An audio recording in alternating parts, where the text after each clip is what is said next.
Well, good morning, my love. Um, wasn't that a lovely surprise this morning to be able to talk to you on Skype? Once you get sorted out with a microphone and headset, well, it's not the headset so much, it's the microphone you need, then I will be able to hear you properly. Now, one thing I'm noticing today on this webcam recording is that it seems to be a little bit jerky. I'm not sure why. I've not been drinking. I'm not allowed to drink anymore like you, my love. But maybe it's something to do with the settings. But I hope the lighting is okay. Maybe that's why it's a bit jerky. I've played around with the settings to make it a bit clearer for you. But to go back to this morning, I did so enjoy that. And I really, really, honestly wanted to stretch out and give you a big kiss and a cuddle, my love. And you do look okay. I know you keep saying, oh, you don't look nice, you don't look nice. But you look lovely, sweetheart. And I know you ladies all worry about, oh, I'm not having a good hair day. But you can't say that because Julie did your hair for you. Not Julie, Sue did your hair for you on Sunday. And you look lovely. But you did look beautiful, my love. I just want to hear your voice again. That's all, just to hear your voice. And what about all those photographs? Oh, my love, you must say a big thank you to Pete for me, because Pete's the one that's rummaging around in your loft finding all the suitcases with all the fantastic memories on them. And to see your mum and dad. You know, I'd forgotten. It shows how old the photo was. Well, I don't mean it like that, but how long ago the photo was. I've forgotten that your mum used to smoke as well. To see you on the beach. That was most probably taken at Ramsgate when we all used to go off to Mrs. Smith's boarding house, the whole family. That was all, wasn't it great? Wasn't it great, all those times together as youngsters, my love? I still have all those lovely memories in my mind. And the photo of Nan, that really made me cry, my love. It did upset me because it made me remember. I don't know if you will remember this, but I was actually the last person to see Nan alive. And I mean alive and talking. She spoke her last words to me after I'd taken her home after a weekend with my mum and dad.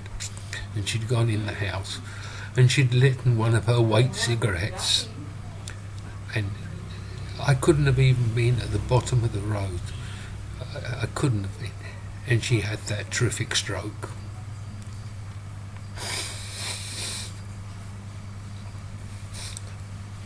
I can't help but forget that.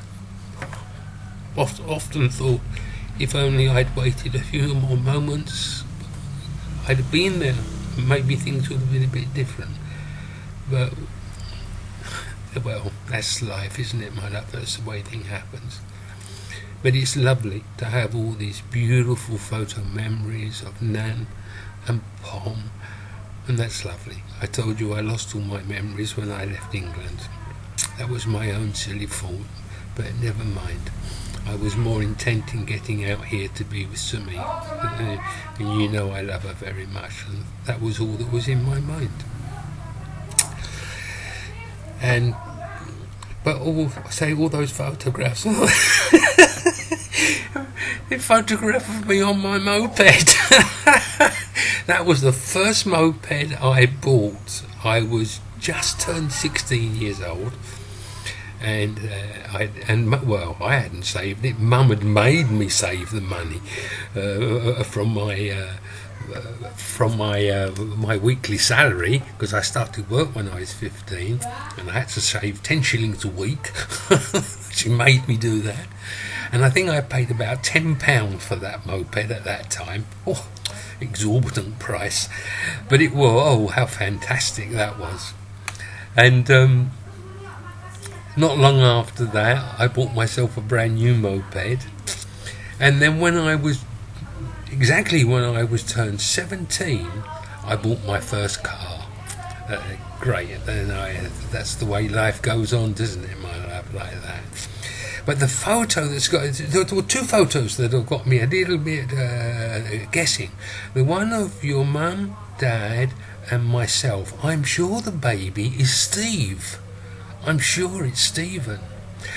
And there's another photograph of your mum, and Nan in the garden, and they're holding a baby. Now, I don't know. I've got an idea. It might be you. But I don't know, maybe you don't know either, my love. But I said to Steve, I've sent the photos all to Steve this morning, so he's going to get a shock when he opens his email at work. I've got Uncle Derek and Robert's address in Royston, where they live now. So I've already printed the photos, some of them, and I'm going to send them to Uncle Derek. And maybe Uncle Derek and Robert, maybe it will make them get their suitcases out and have a look and see what they've got hidden away. I also put the photos onto Facebook, onto what's his name? Oh dear, I've forgotten his name now.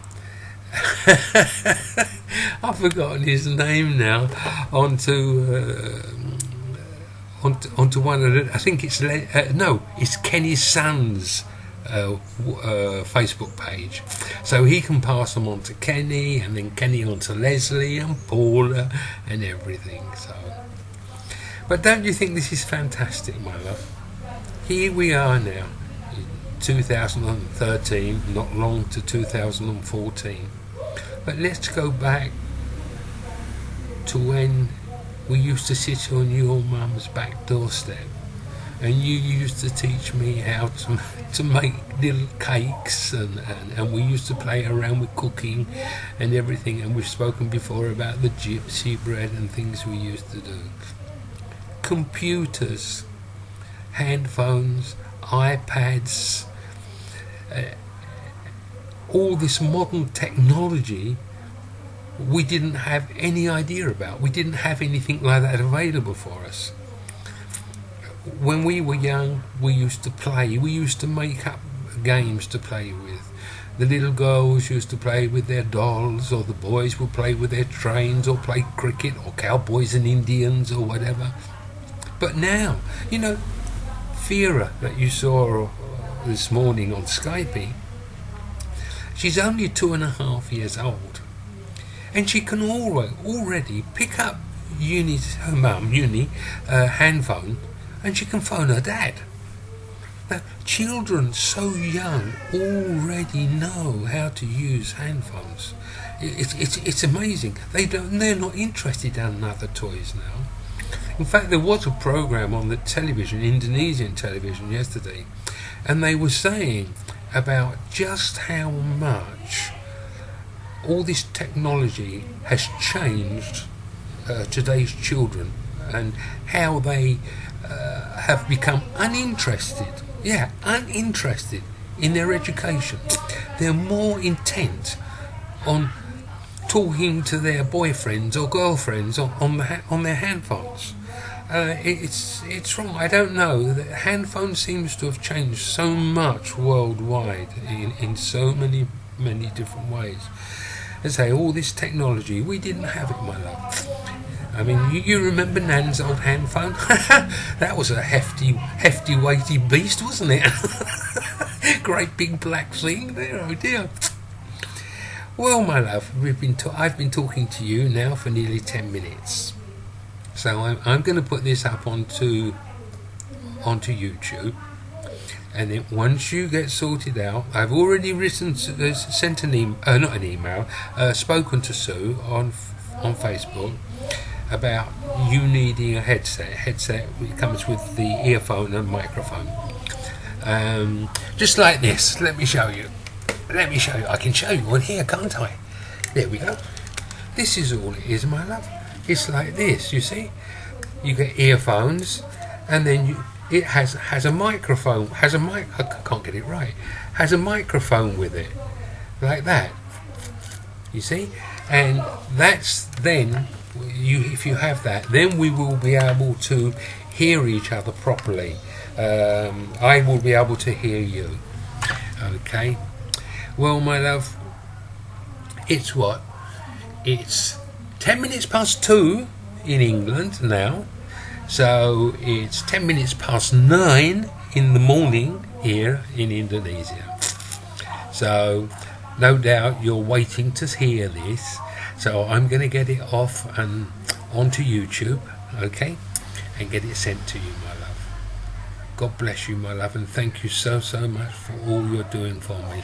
It means so much to me. With my illness, with the Alzheimer's, all these memories are so special. I don't think anybody would be able to understand, my love. And maybe that's why I feel so close to Pom Pom, because Pom Pom was sick, he had the same illness, and now I feel even closer to him. I feel close to you now, my love, even closer now that we can actually see each other. So God bless you, sweetheart.